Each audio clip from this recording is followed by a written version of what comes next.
Nafikiri toka nimezaliwa sijawahi kuona majengo ya kituo cha afya kwenye kata yetu.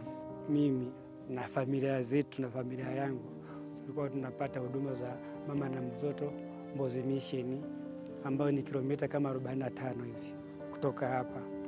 Kwa hiyo tunashukuru kuona umetusogezea huduma ambazo vimetupunguzia gharama ambazo vilikuwa sio za msingi. Uchungu ulinianza saa 12, hapa nilifika saa 2, nikajifungua saa 3:18.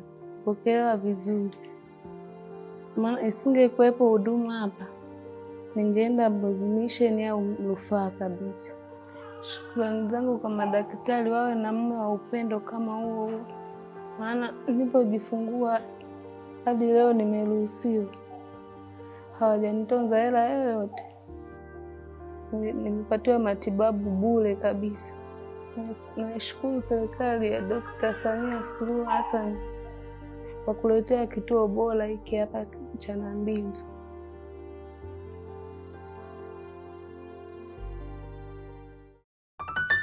Mama yuko kazini.